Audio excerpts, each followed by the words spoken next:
Welcome to Tarmac. I'm Dave. I'm Matthew, and today we've been getting Mokkas of a different sort. But behind us is the new Opel Mokka-e. That's right. Actually, I've got a flat white, but that's a whole different story. I was going to lie to you, but I can't. I can't lie to you people. Anyway, yes, this is the new Mokka-e from Opel, and it's out, it's bold, it's pure, and it's out to detoxify New Zealand. Come, let's take a look at this. Now, for those informed people, or those people that want to be informed, Opel is basically been going for around about 120 years. Certainly when it comes to making cars, they started in 1898. So they've been around for quite a long time. Relatively new for New Zealand, but that's a whole different story. What they've launched, and the way they've launched in New Zealand right now, is to basically detoxify the atmosphere, get rid of some of the I don't know, the emissions that are now clogging up our roads. So their cars are low emissions when you come to ice, and also they've got fully BEV vehicles. This one is one of their launch vehicles, and it's the Mokka-e, and it really is a completely different look to most of the SUVs that are on the market, certainly because it's really quite a compact SUV. It sports the whole new Opel design language. So the big thing is this visor, and this visor that goes all the way across. It's supposed to act a bit like a motorcycle visor, so everything goes on behind it. So behind here is all the technical stuff to do with your radars and your imageries and all your stuff for your distance and all that sort of stuff. So all the gubbins are behind here. It's got the new Blitz logo, which is cool, and also these intelligence, I don't know, some LED lights that basically are matrix and make sure they can see all the stuff ahead, and obviously all the grills behind here. The rest of the front, some nice pretty grill work down the bottom here, and we've come with the E-Mokka number plate, so all going on. Now our review model comes in what they call jade white. Now to me jade is green, but what do I know? But they do actually have a lovely, the hero color is a matcha green or something like that, and that is the color I'd go for. It's such a good looking color. What's blackened out is obviously your bonnet, your roof line here, and also look at this red striping along the whole of it. Really good. The other thing is it does sport a, typical sort of SUV, or slightly miniaturized SUV silhouette. But in full length, it's 4.15 meters long. So actually, you know, I can see over the top of it, and it's not too big, but it is actually quite spacious inside, which we'll show you in a minute. The wheels here, 18-inch, so and also diamond cut and very aerodynamic, but and plenty of sort of protective stuff around. So look at that, not bad at all. Let's see what powers it. Behind this flap is both AC/DC charging for a 50 kilowatt battery, a 50 kilowatt hour battery, and that in turn powers what's under the bonnet. What we have here is an electrical motor, or single electrical motor, that drives the front wheels, and what it gives you is 100 kilowatts of power and 260 newton meters of torque. This combined with the 50 kilowatt hour battery gives you 363 kilometers of WLTP range, which is not bad at all. And you know, it's quite shifty off the mark, not incredibly rapid, but pretty good. Extending along the roofline is a roofline spoiler. You've got a rear wiper as well. The lights here are LED, so you can, there you go, LED tail lights, pretty good, comes across here. The Mokka is now in a sort of funky design. For the first time it's actually spelt out as well, so in case you don't know, new Blitzen logo, Blitzen, I know it's Christmas, but Blitz logo, and also an E badge to make sure you know it's an E. The other thing is, under here is where you get access to the boot, so slightly away from normal, and what you've got is, it's enough for a weekly shop, put it that way. Speaking of things that are good enough for a weekly shop, Matthew's inside and he'll show you what's going on with that. As Dave said, there's enough place in here for the little knickknacks of your weekly shop. So if you like your soft drinks or drinks in general, they can go in the cup holders on the side. enough of space for that. There is room in the middle for your Mokka, coincidentally. And then also you've got a decent sized glove box in there where you can put some stuff. Space for your phone in there, which actually there's a little shark logo there, which I'm not quite sure about its relevance, but I will find out.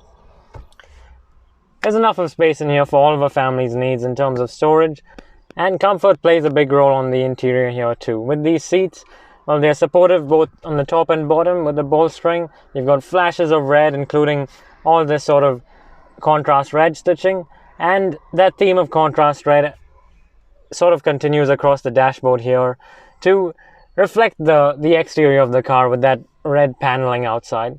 It's quite sporty, and it certainly makes the car look quite different. The dashboard here, as you can see, is very much sort of driver facing and helps you be sort of really in the mood to go for a nice spirited drive, an electric drive, if you may. The key thing over here though is the simplistic layout of this center console. So you've got the screen up there, 10-inch screen. You've got the buttons, the shortcut buttons underneath, shortcuts for your air conditioning as well, and then of course your drive modes and your powertrain down the middle here. So there is a bit of touch and sort of infotainment combined with some old school buttons and knobs too, which is quite nice. Now, behind this 10-inch pure panel infotainment screen, you've got a number of different sort of connectivity options available to you.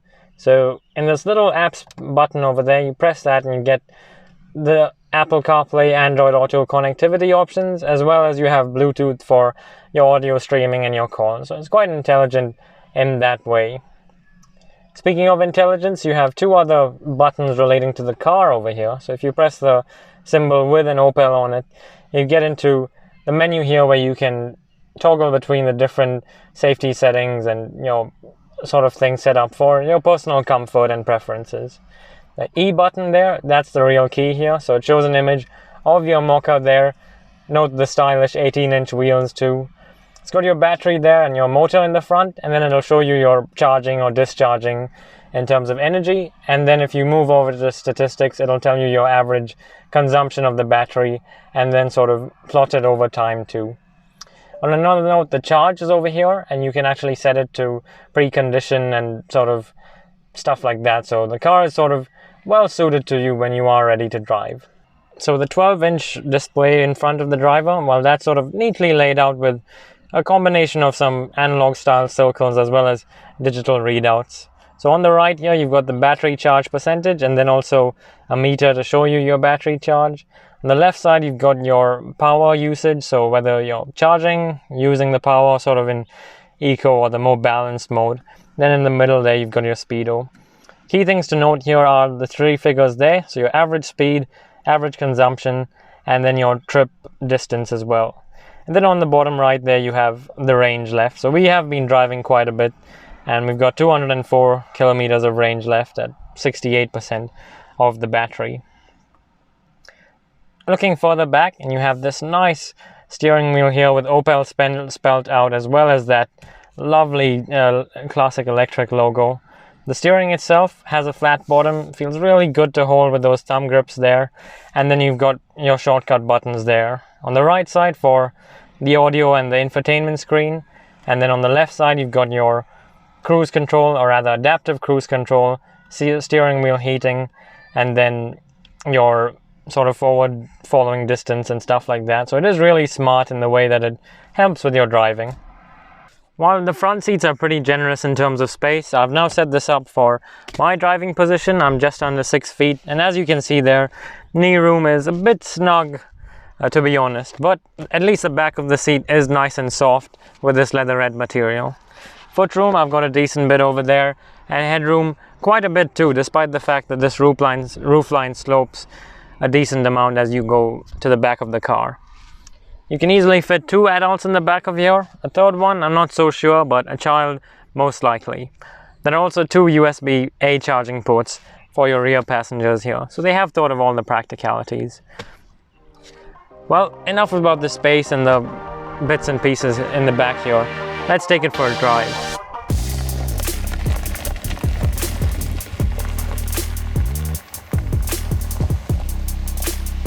Right, so the Opel Mokka-e is, well, basically for New Zealand, there's two variants coming out, or two powertrains, as I said. So you've got the ICE engine, which will be a sort of a 1.2, I would say, and very frugal on its fueling and all that sort of stuff, and I guess very frugal on its power.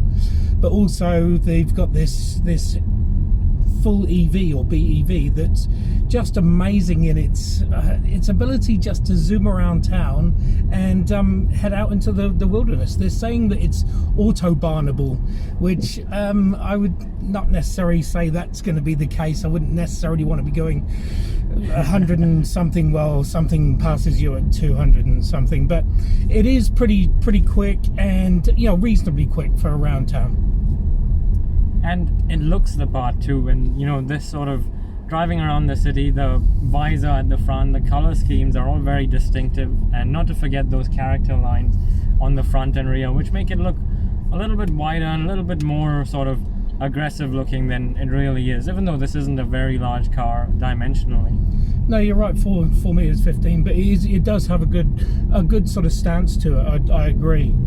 It is a pure. They're calling it Drive Elektrisch because it is German. It is out of, I love to say, Rüsselsheim, which is cool. Which I've actually been to, and I've driven this.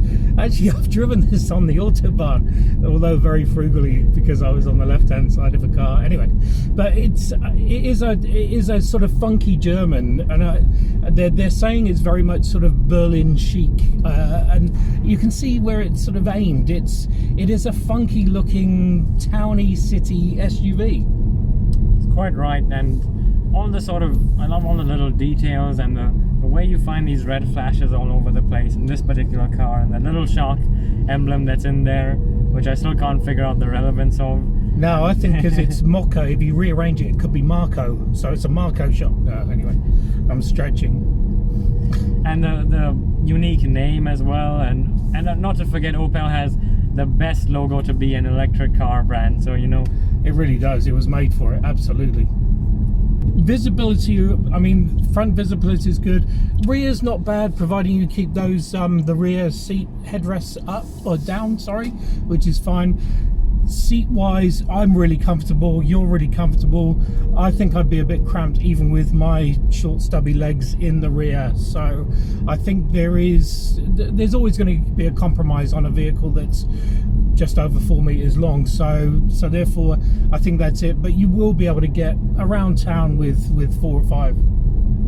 That shouldn't be a problem at all. And sitting here on the passenger seat, you do feel like the car is quite biased towards the driver. Everything has sort of a significant tilt towards the driver, which is nothing wrong. I love being in that seat and having everything biased towards me. But when the tables are turned and I'm sitting in the passenger seat, it can feel a little bit isolated. Yeah, absolutely, but it should always be about the driver, you're right. 3 driving modes. You've got Eco, Comfort or Normal, and Sport. Sport's not overly sporty. Comfort is very comfortable. Eco, it does really repattern your accelerator and the steering, so therefore you are a little bit, I don't know, slightly removed from the drive. And the drive itself, the cornering is a little bit wallowy, I have to say. It's not a sports car, but it is a great, comfortable town SUV. And the upside of having a softer suspension setup means that when you are going over the rougher New Zealand country roads and sort of any of our roads, because they're quite rough in general at the moment, you don't really feel the bumps coming through to the cabin. You don't really hear that road noise. You don't it's very quiet in here. Too quiet sometimes. It is actually very quiet in here. The stereo doesn't break it up too much either. The stereo's okay. It's not magnificent, but it's okay. But the big selling points for me is the fact of how good 50 kilowatts, how efficient they've made it, even to the point where the air conditioning is more of a heat pump than an air conditioner, so it's cool but it's not drawing too much energy.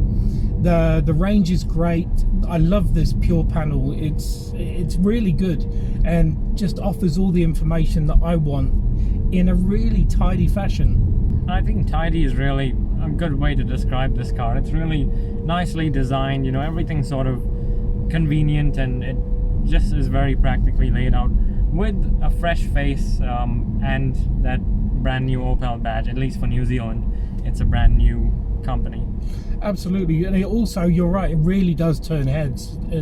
Wherever you go, people do go, well, what is that? Or, you know, it is something different, and that's good. It is something different in a nice way. And especially in that matcha green, get that color.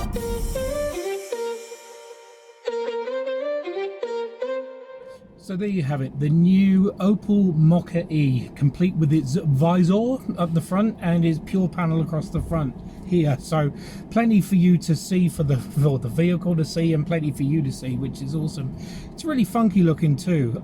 Great range, really comfortable drive, and actually fun. I really enjoyed it. I think that's a real sort of character of this car, is exactly that. It's something that you like with your heart as well, not just with your brain. Yeah, and one of us needs a brain anyway.